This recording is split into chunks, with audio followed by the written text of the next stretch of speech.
I am a gamer. Therefore, I play games.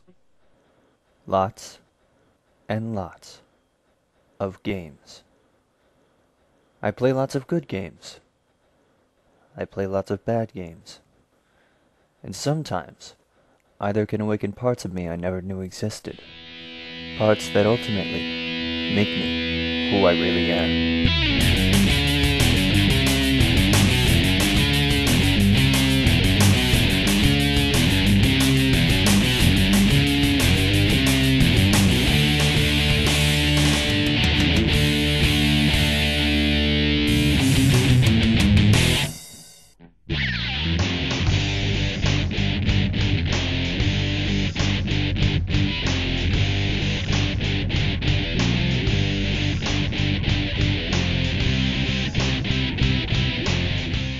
I'm a fan of Bloody Roar, a series of fighting games dating back to the early PlayStation days, which then survived onto PlayStation 2, moved on to GameCube, and then came back to PlayStation 2 in 2003.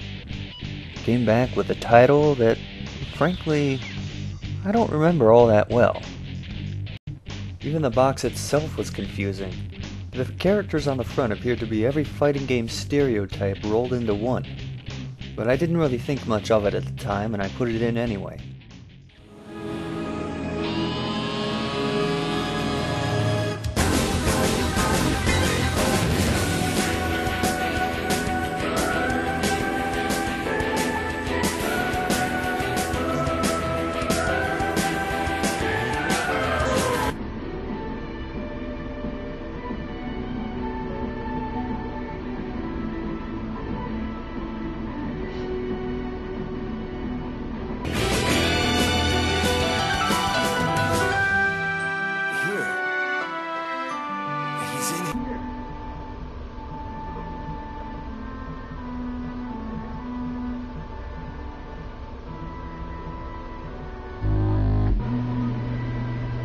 Why are these three jerk-offs getting more screen time than the main characters of the game? And what the hell is with this music? It sounds like something from DDR Psychic Hot Panda Step 5th Mix. Oh, wait. I can just skip all this. Hooray! We escaped mediocrity.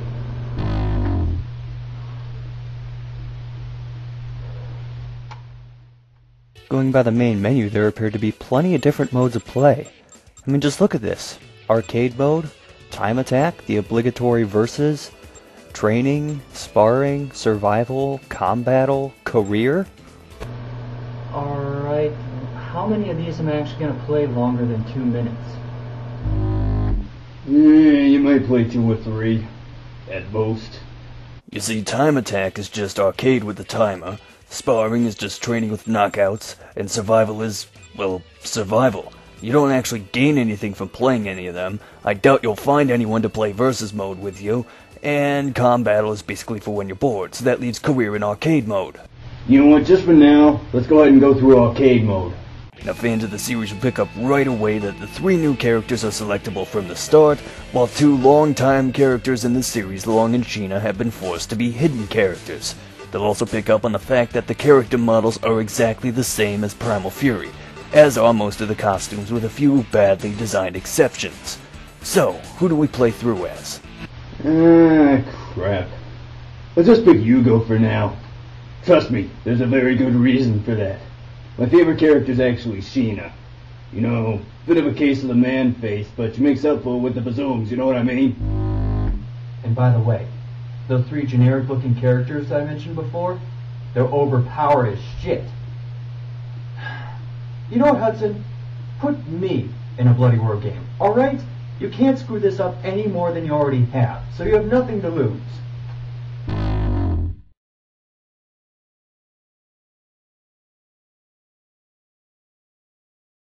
The first thing I picked up on were the force fields around the level. Aside from cutting you off from any kind of environment interaction, they make ringouts pretty much impossible. You can break through them, but you pretty much have to try and throw your opponent repeatedly at them. And even when you break through the wall, it just sends you to another part of the level. I also noticed how screwed up the health system was. For one thing, the health bar drained way too fast.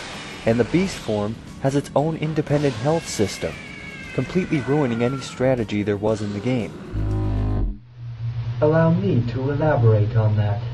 The previous Bloody Wars had a health bar beast bar system like in Bloody Roar 4, but your beast bar started off empty, and while you were in beast form, you could still take damage to your health bar. Also, when you were knocked out of beast form, you had to fill the beast bar completely a second time before you could transform again. In this game, your strategy is basically stay in beast form as much as you possibly can. Sure, they have moves called beast drives in this game where you can take damage from both bars, but does that really make up for it? No, it doesn't. It wasn't long before I realized the levels also looked familiar. Really familiar. In fact, most of them were just copied from past Bloody Roar games and put into this one, except they were made a whole lot darker in the process, possibly as some half-assed attempt to make the game more mature overall. Some of you might recognize this as Sonic the Hedgehog syndrome. Now the first few fights were ridiculously easy as what the hell? Why didn't he duck? People who played the past Bloody Roar games remember that tapping down twice makes you duck to an even lower position. This allows you to avoid middle attacks and perform additional attacks from this position. But what they did in Bloody Roar 4 was make it another way to sidestep, which wouldn't be so bad, except L1 and R1 already do that! Basically, this is the game's way of telling you how you can win. You can sidestep and use one move over and over and win almost all your fights. In fact, you can get to the entire game just by doing this. Step 1.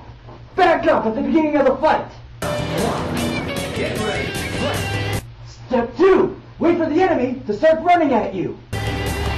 Step 3. Sidestep. And lastly, step 4.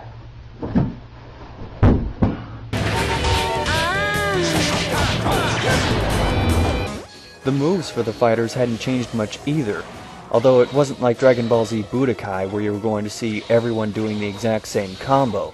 Everyone had their own unique fighting style, which served well to break up the monotony. Although some of the moves were just... Sex cause me so horny. Oh, me so horny. Oh, me so horny. Oh, me so horny. Oh my god. Yeah, that's what I'm talking about. Expletive of disgust! And by the way, why the hell am I fighting these people?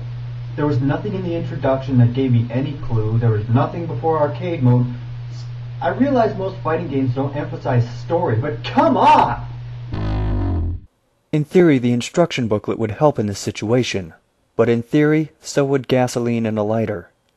During the XGC X genome code and incident 1 year ago, riots raged over the earth by beasts that did not show the XGC, and all over the country small earthquakes shook the land. The cause was unknown, but as the Crest incident came to an end, the rioting and earthquakes subsided, people began to claim that all was due to the influence of the stone seal. Although the stone seal has been locked away, the rioting and earthquakes have returned. This time the incidents are on a larger scale than those of a year ago. What could be behind it all? What? Oh wait, there's more background. Mankind thought of Earth as a single giant life form able, through its balancing nature, to preserve an ideal natural environment for the life upon it. This life form was named Gaia. This is the best they could come up with? The previous Bloody Roar games had a great story going about illegal zoanthrope experimentation by an illegal corporation and human-zoanthrope conflict, even though those are kind of rip-offs of X-Men and Resident Evil. But they had way more going for them than this RPG-esque stuff, which, by the way, is made to fit the characters that they threw into the game. What's the connection with the unborn?